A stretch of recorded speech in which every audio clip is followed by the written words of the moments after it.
Le texte que vous m'avez demandé de commenter aujourd'hui est un poème intitulé Allégorie. Il est écrit par Charles Baudelaire et il est publié dès sa première édition des Fleurs du Mal en 1857.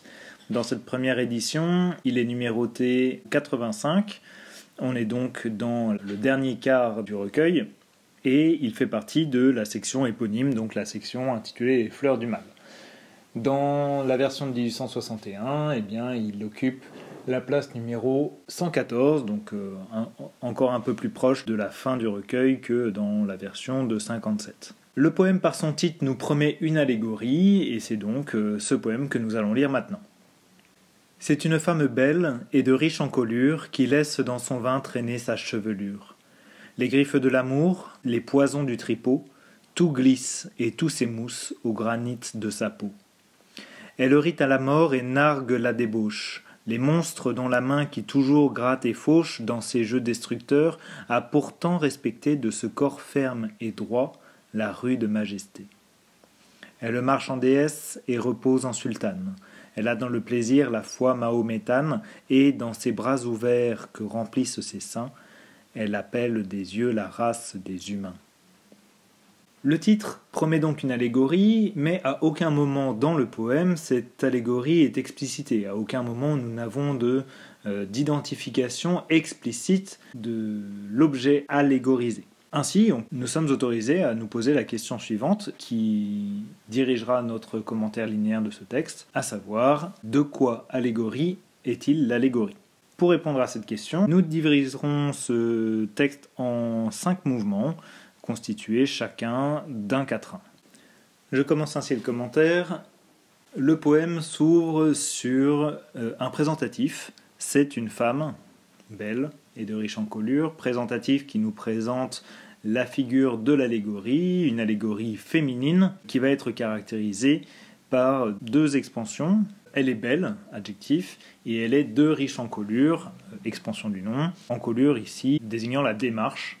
Donc c'est un sens ancien du mot encolure. Une remarque que nous pouvons faire, syntaxiquement, nous avons un chiasme, puisque nous avons premièrement un adjectif postposé, suivi d'un adjectif antéposé, belle qualifiant femme, riche qualifiant encolure, et ainsi, du coup, dans la figure du chiasme, commence à se déployer un sème plutôt négatif par rapport à la femme dont on parle, alors même que le sens des mots qui la qualifient est plutôt positif. Autre élément peut-être négatif, c'est ce mot d'encolure qui, même s'il peut effectivement décrire la démarche, ramène là encore le sème de l'animalité, qui peut-être se vérifiera par la suite. Le vers 2 va accentuer cette impression étrange, puisque à cette femme belle et de riche encolure va s'adjoindre une troisième expansion du nom, une proposition subordonnée relative, qui laisse dans son vin traîner sa chevelure. Cette proposition subordonnée relative venant entrer un peu en conflit par la vulgarité de cette position, quasiment de cette habitude, venant entrer en conflit donc avec l'idée d'une femme belle et de riche encolure qui était convoquée par le vers 1. Ainsi, l'allégorie qui nous est présentée est une allégorie à la fois traditionnelle dans son amorce, mais aussi paradoxale dans son déploiement.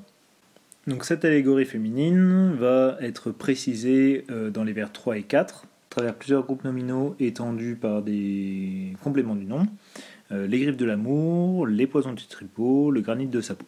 Ainsi, à travers ces 3 expressions, commence à s'ébaucher une allégorie de la débauche, justement, puisque à chaque fois, des éléments qui pourraient être positifs, amour, peau, éventuellement tripot, vont être rabaissés par des noms qu'ils qualifient et qui sont négatifs, respectivement griffes, granit et poison.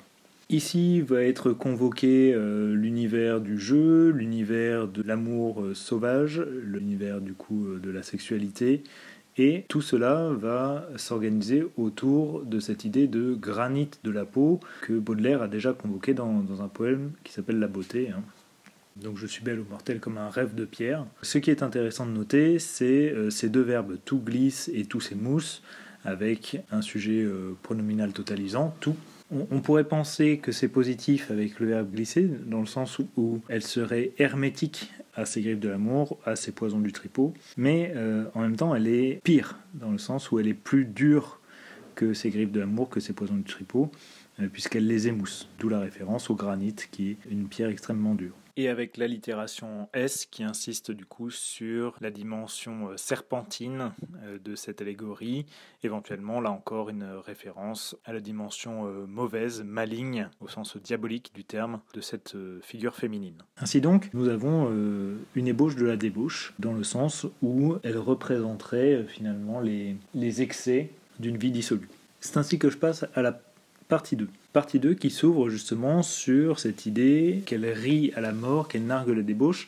Ainsi donc, si elle rit à la mort et qu'elle nargue la débauche, ça veut dire qu'elle ne peut pas être ni la mort ni la débauche, puisque ce serait ici deux autres allégories. Ces allégories étant personnifiées à la fois à travers l'idée de monstre au vers 6, à travers l'idée qu'elle possède des mains au vers 6 aussi, qu'elle joue au vers 7. Ainsi donc, si elle est en relation avec la mort et la débauche comme allégorie, elle ne peut pas être elle-même l'allégorie de la débauche. Le travail de chiasme qui apparaissait déjà au vers 1 se poursuit ici, puisque à travers les verbes qui sont dans la proposition subordonnée relative, gratte et fauche, qui se sont attribués respectivement à la débauche et à la mort, on retrouve cette idée de chiasme et cette idée d'enfermement. Donc c'est l'idée qui reste pour l'instant. Cette allégorie féminine est une allégorie qui enferme. Alors autre élément qui est intéressant sans doute, c'est l'utilisation du singulier dans la main, dans les jeux destructeurs. Donc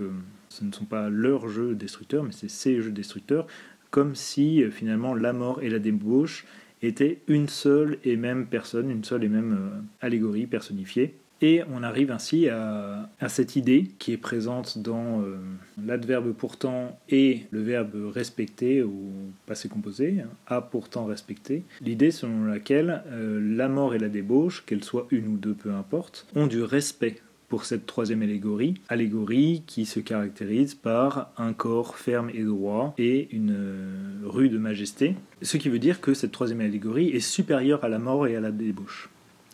Là encore, stylistiquement, on retrouve la figure du chiasme, puisque les adjectifs sont postposés pour corps, antéposés pour majesté, et on observe aussi une construction inversée, puisque de ce corps fermé droit est en fait le complément du nom, la rude majesté. Donc non seulement on a un chiasme, mais en plus on a une construction inversée.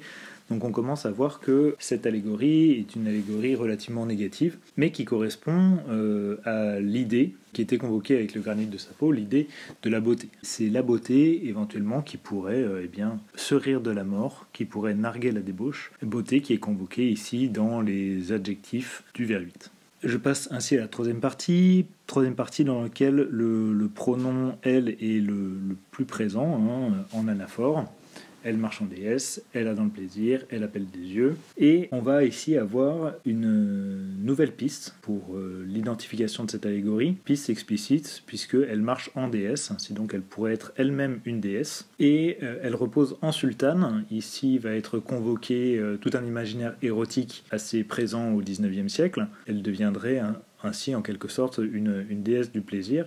Donc plus que allégorie de la beauté, on aurait ici une allégorie du plaisir qui apparaît au vers 10 et qui se résume dans ce groupe nominal étonnant. Elle a dans le plaisir la foi mahométane. Donc à travers cette idée de foi mahométane, on retrouve à la fois l'idée de déesse et l'idée de sultane.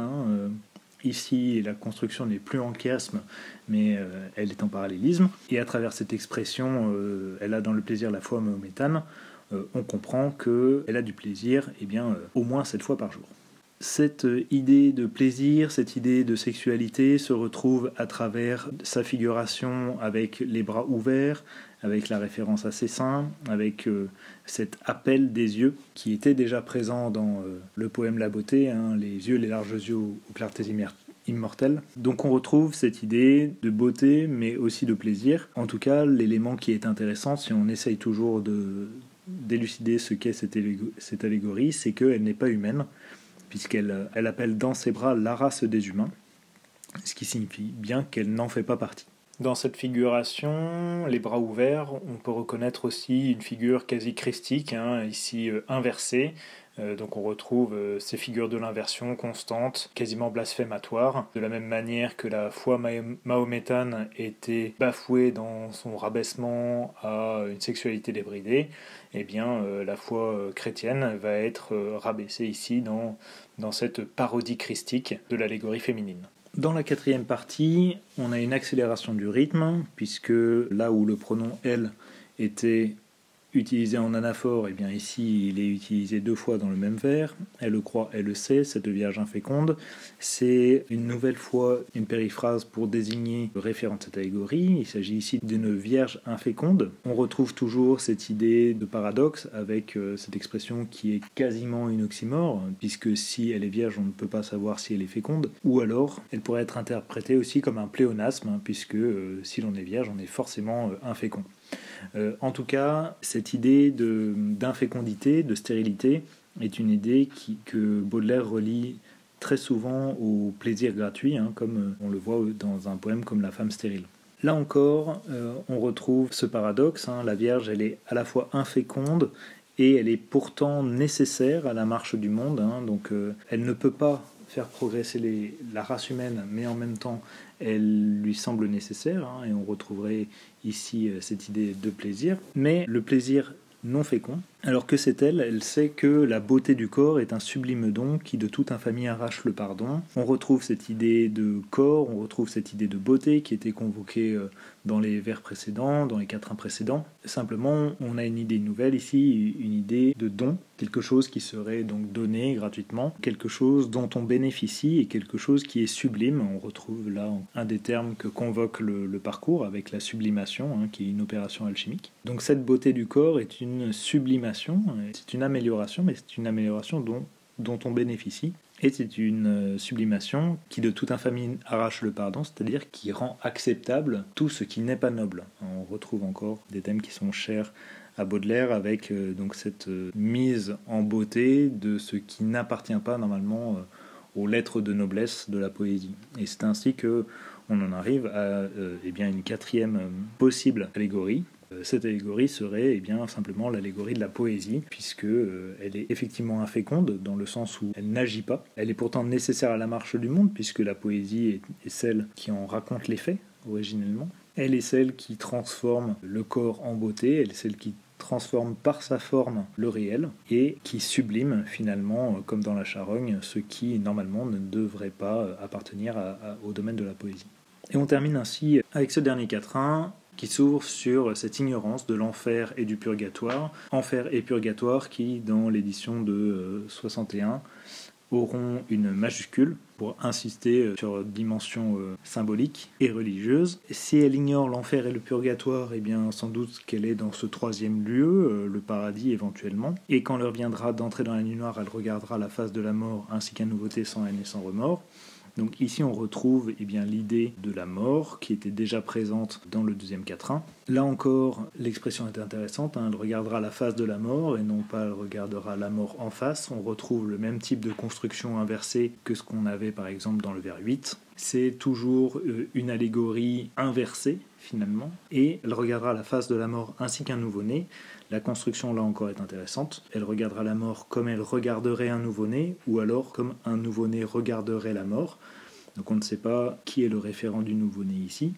Ce qui est sûr et certain, c'est que cette allégorie rassemble en même temps à la fois la mort et la naissance, et c'est là que commence à se dessiner l'idée selon laquelle elle n'est pas n'importe quelle poésie, mais elle est précisément la poésie de Baudelaire, la poésie des fleurs du mal. Poésie des fleurs du mal qui ignore l'enfer comme le purgatoire, puisqu'elle est au-delà du bien et du mal, elle n'a aucune vocation morale, et les fleurs du mal qui se ferment sur la mort, qui est la dernière partie du recueil, et qui s'ouvre sur la naissance avec le poème numéro 1 qui est Bénédiction. Ainsi, cette idée d'être par-delà le bien et le mal, par-delà le jugement moral, se retrouve dans le dernier hémistiche, sans haine et sans remords. Il s'agit ici simplement d'exprimer le monde dans toute sa complexité, y compris ce qui est mauvais. De quoi allégorie est-il l'allégorie ? Nous avons vu que finalement, au fur et à mesure de la lecture du poème, le référent de l'allégorie était mouvant, changeant, Et finalement, de quatrain en quatrain, nous pouvions trouver qu'il s'agissait d'une allégorie de la débauche, de la beauté, du plaisir, de la poésie, ou même simplement des fleurs du mal. Mais ce qui est intéressant, c'est de voir les éléments récurrents de cette allégorie. Alors, les éléments les plus récurrents, eh bien, ce seront cette figure du paradoxe, cette figure du chiasme, et cette figure de l'inversion, que l'on retrouve tout du long du poème. Par ailleurs, cette dernière identification, l'identification aux fleurs du mal, va pouvoir se vérifier à relecture à travers toutes les références que nous avons pu voir à divers poèmes ou diverses parties du recueil de Baudelaire, que ce soit le vin, la chevelure, la beauté, la mort ou la naissance. Tous ces thèmes qui vont innerver finalement à la fois la poésie, mais aussi le recueil en lui-même, puisque le vin ou la mort sont elles-mêmes des sections des fleurs du mal. Ainsi, allégorie est-il finalement l'allégorie des fleurs du mal, à la fois comme section, mais aussi comme recueil, et finalement, il s'agit ici de l'allégorie de la poésie de Baudelaire spécifiquement. Pour ce qui est de la question de grammaire, vous m'avez demandé de travailler sur les propositions subordonnées du vers 13 au vers 20. Pour ce qui est du repérage des subordonnés, le plus simple reste de commencer par relever les différents mots que l'on sait introduire des subordonnés, en l'occurrence les conjonctions de subordination, les pronoms relatifs. Je vais commencer par les pronoms relatifs. Il y en a un seul dans ces quelques lignes. Il s'agit de qui au vers 16. Qui est bien un pronom relatif qui reprend le nom dont et qui introduit une proposition subordonnée relative qui est qui de toute infamie arrache le pardon, qui du coup fonctionne comme une expansion du nom dont. On pourrait penser que au vers 15 est un pronom relatif aussi, simplement il ne complète pas un nom, mais il complète bien un verbe, en l'occurrence il complète le verbe savoir, éventuellement le verbe croire, peu importe, en tout cas il complète un verbe, ce qui fait qu'il n'est pas pronom relatif, mais bien conjonction de subordination. Ainsi, on est sûr et certain qu'il introduit une proposition subordonnée conjonctive, qui est que la beauté du corps est un sublime don. Pour connaître la nature précise de cette subordonnée conjonctive, il faut trouver la fonction de cette subordonnée. En l'occurrence, elle est COD, elle sait quoi? Que la beauté du corps est un sublime don, c'est donc bien une proposition subordonnée conjonctive complétive. Autre élément introducteur de subordonnée, autre conjonction de subordination, c'est le mot quand qui arrive au vers 18 et qui introduit la proposition quand l'heure viendra d'entrer dans la lune noire. Ici, il s'agit d'une proposition subordonnée conjonctive, puisqu'elle est introduite par une conjonction de subordination, mais sa fonction étant complément circonstanciel de temps, c'est donc une proposition subordonnée conjonctive circonstancielle. On pourrait s'arrêter là pour l'identification des subordonnés, puisque nous n'avons pas d'autres subordonnés contenant des verbes. Cependant, on pourrait examiner les cas particuliers de deux éléments, comme le purgatoire et ainsi qu'un nouveau-né, puisque comme et ainsi que pourraient être des conjonctions de subordination. Ici, elles n'introduisent pas à proprement parler des propositions dans le sens où elles n'introduisent pas un ensemble de mots organisés autour d'un verbe conjugué, tout simplement parce qu'elles n'introduisent pas un ensemble de mots organisés autour d'un verbe, tout court. Simplement, on pourrait supposer que le verbe étant le même que dans la principale, il ne serait pas répété. On aurait donc elle ignore l'enfer comme elle ignore le purgatoire et elle regardera la face de la mort ainsi qu'elle regarderait la face d'un nouveau-né. Si ce postulat était juste, nous devrions considérer ces deux propositions comme des subordonnées conjonctives circonstancielles de comparaison.